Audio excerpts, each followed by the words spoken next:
Bismillahirrahmanirrahim.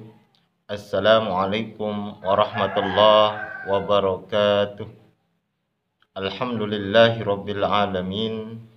Allahumma salli wa sallim ala sayyidina Muhammad. Amma ba'du. Para hadirin pemirsa dimanapun berada, mudah-mudahan selalu dalam keadaan sehat walafiat, selalu berada dalam lindungan Allah Subhanahu wa taala. Amin ya rabbal alamin. Para hadirin pemirsa dimanapun berada, pada kesempatan kali ini saya ingin membahas tentang toharoh, yakni suatu perkara yang menjadi sahnya amal tersebut. Ketika bersucinya itu salah, maka amal-amal yang berikutnya pun juga ikut salah seperti itu.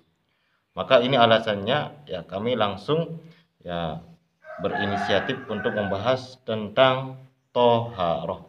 Dan insya Allah kami akan sengaja untuk menyampaikan semampu saya, yang walaupun memang menjelaskan untuk membuat orang paham itu memang sangat sulit sekali, akan tetapi ya insya Allah saya akan jelaskan ya semampu saya bagaimana para pemirsa itu dapat memahaminya.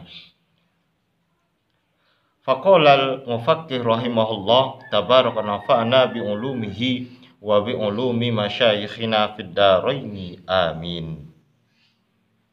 Kitabut Thaharati ini ialah kitab menerangkan tentang toharoh.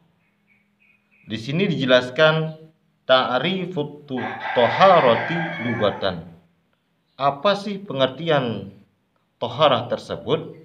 Nah, biasa setiap ada pengertian itu, ada arti secara bahasa dan ada arti secara syara. Sedangkan secara bahasa arti toharah tersebut adalah an-nadhafatu, ialah bersih, wal khulusu minal adnasil hissiyati, suci daripada kotoran-kotoran yang tampak. Jadi secara umum ini ada kotoran-kotoran yang tampak, itu namanya kotoran hissiyah. Seperti apa? Katoharati anil hadathi wal khobathi.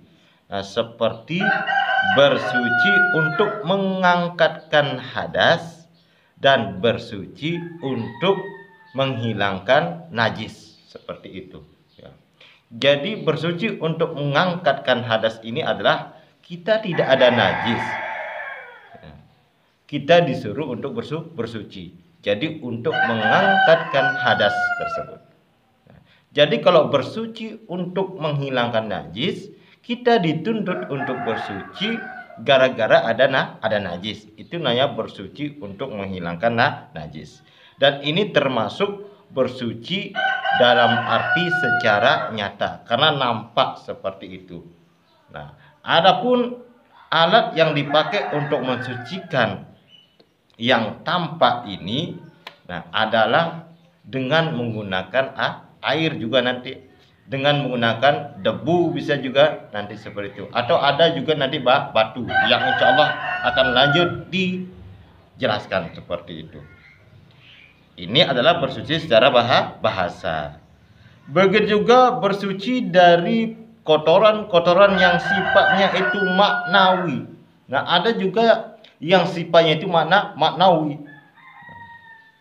Katoharoti anil amrodil qalbiyati, seperti mensucikan diri dari penyakit-penyakit hati.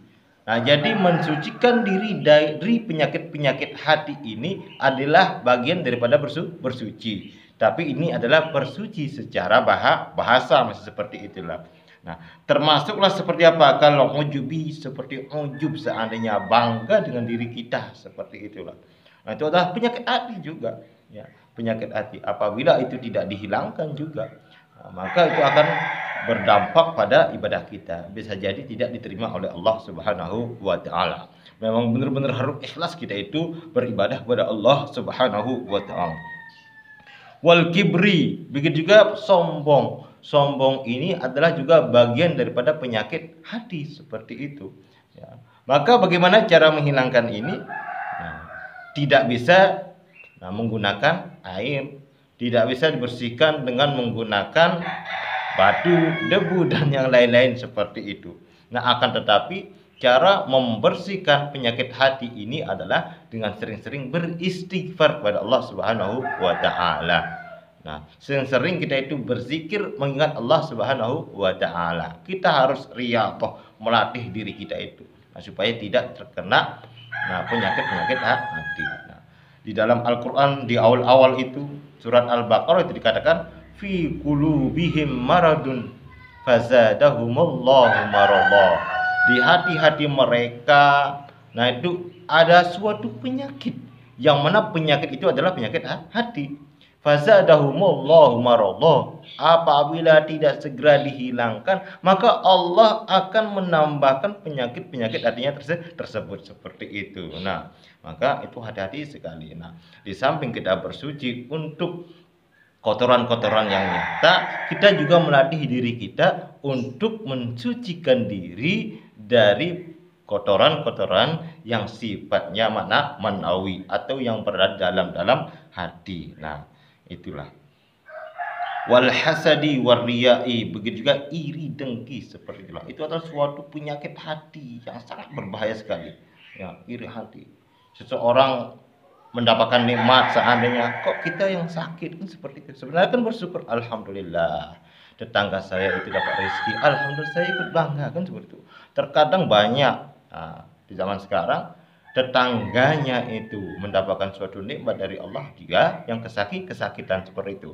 Nah, kalau masih ada sifat itu dalam hati kita, nah berarti masih ada sakit hati, ya seperti itu. Sakit yang sifatnya maknawi atau kotor hatinya itu yang masih ada iri dan dengki seperti itu. Waria, begitu juga ria seperti itu, ya ria, sengaja pamer-pamer ibadah.